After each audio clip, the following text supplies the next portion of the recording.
Hi, thanks for being with me today. I hope you're keeping well. What if the greatest obstacle to spiritual growth isn't sin, but familiarity?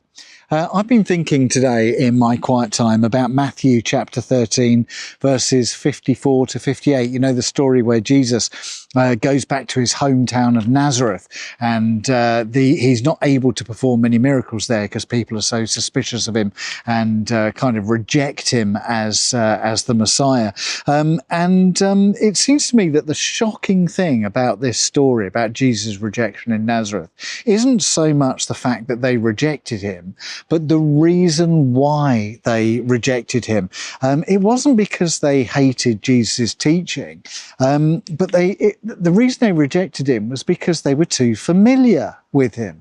They thought they knew him. He's the carpenter's son. He's the guy we went to school with. He was our next door neighbour. He's the guy who lived down the end of our street. It seemed that these people in Nazareth, there was no room in their theology for a God who could be that close or that ordinary or that normal. And I was thinking about familiarity in my own spiritual journey, and what a barrier it is to spiritual growth.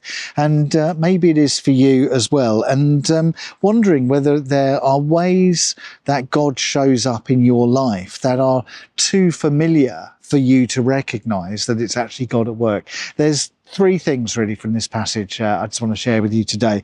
And the first is this, that through familiarity, wonder can turn to scepticism. Most people, it seems to me, don't reject God through deep thought and making a really profound decision. I've been a priest now for well over 30 years, and I obviously fill my days with conversations about God with Christians and non-Christians alike. And it seems to me that most of those people I talk to who reject God, reject the Christian faith, aren't doing it from a position of deep consideration. More often than not, it's from a position of apathy, domestic boredom, if you like, with the faith. You know, they're just not really interested in finding out about God. Perhaps their experience of church is all too predictable. You know, they might have gone to church when they were kids at Christmas time and at Easter or whatever, and weddings and funerals, and it's all just a bit familiar. It's all just a bit predictable, and they've become fairly apathetic about it. And it seems to me that most people who reject God have minimized the mystery of God. They've lost a sense of the awe and wonder that goes with being in a relationship with Jesus. And in this story in Matthew 13, where Jesus is rejected at Nazareth, the crowds meet Jesus with awe and wonder. It says, coming to his hometown, he began teaching the people in their synagogue, and they were amazed. Where did this man get this wisdom and these miraculous powers?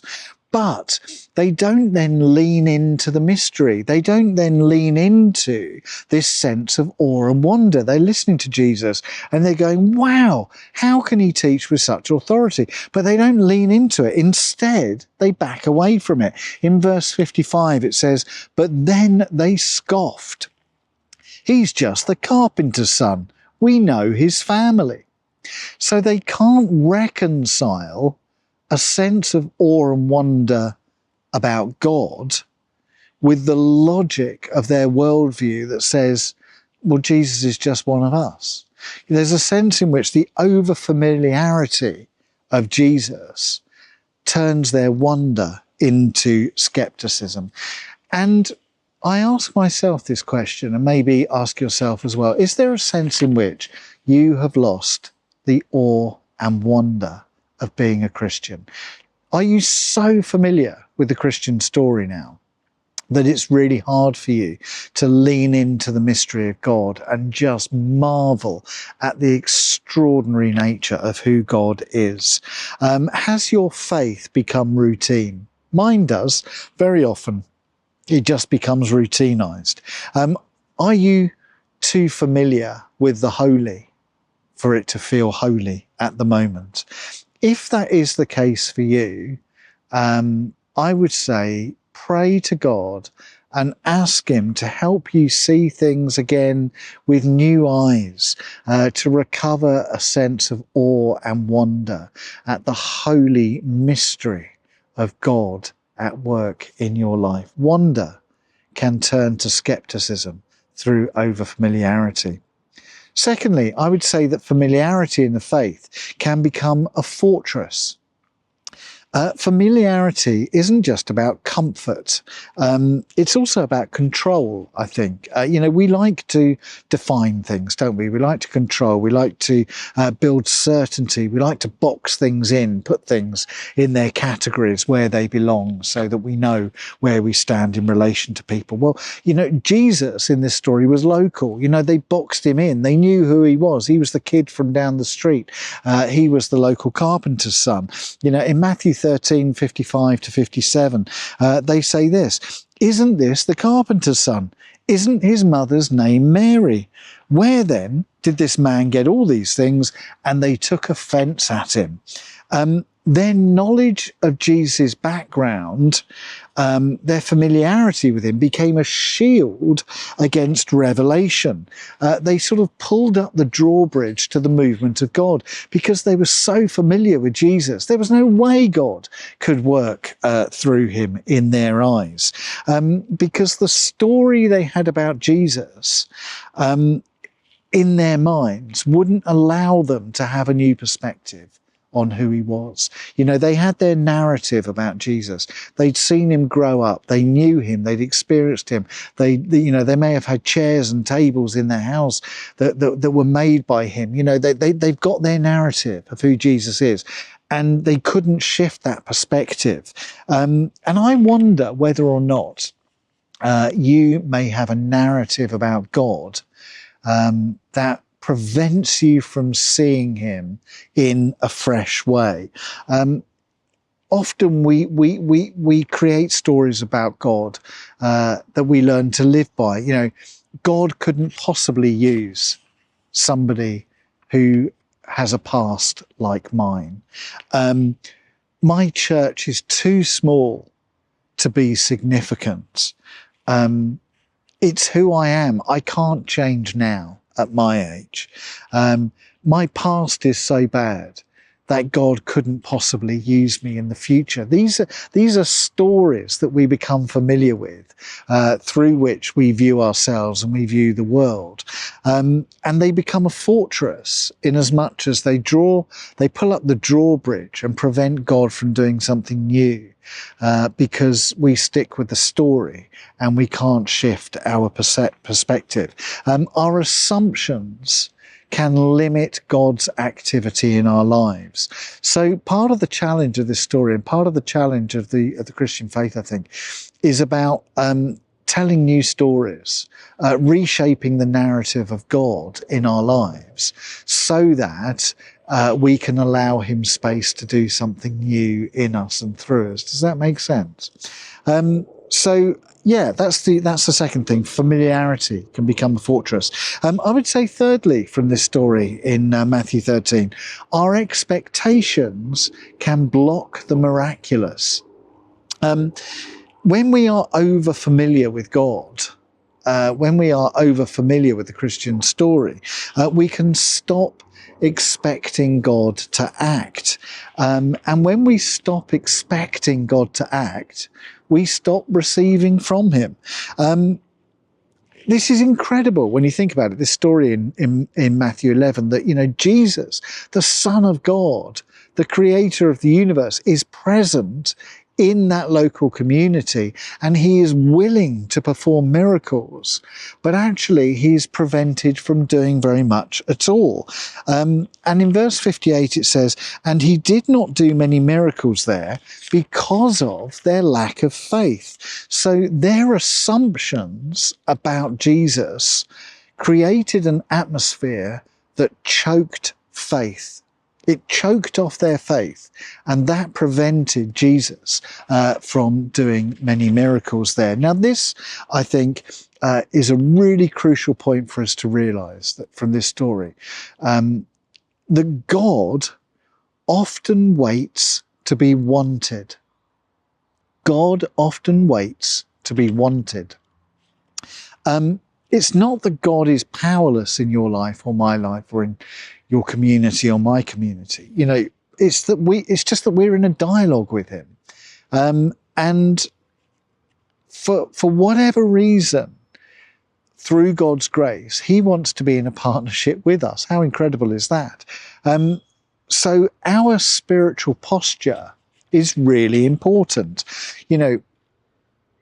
If we have a closed heart, then we prevent God from doing a work within us. It's not that he's powerless to do it, but that he wants to be wanted.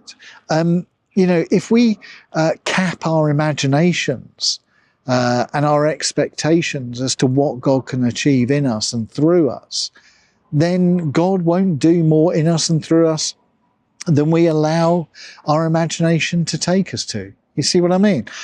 Because, we're in a dialogue, we're in a partnership with God, and our attitude can cap the ability of God in that moment. And so the question for us really then is, what miracles might you be missing out on in your life?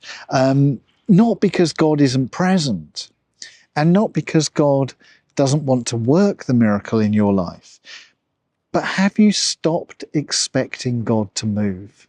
Have you stopped expecting God to achieve amazing things in you and through you? Think about your workplace. Think about where you study. Think about your church. Think about your friendship groups. Think about your family. All of these arenas are pregnant with divine potential. They're all areas where God wants to move and to perform miracles. But are you looking for them? Have you capped your imagination?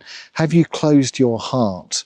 Have you stopped expecting and really wanting God to work? So it seems to me in this story from Matthew 13, I come back to the opening question really. What if the greatest obstacle to spiritual growth is not sin, but familiarity? God doesn't always show up in the form that we want him to, but he always shows up in the form we need him to.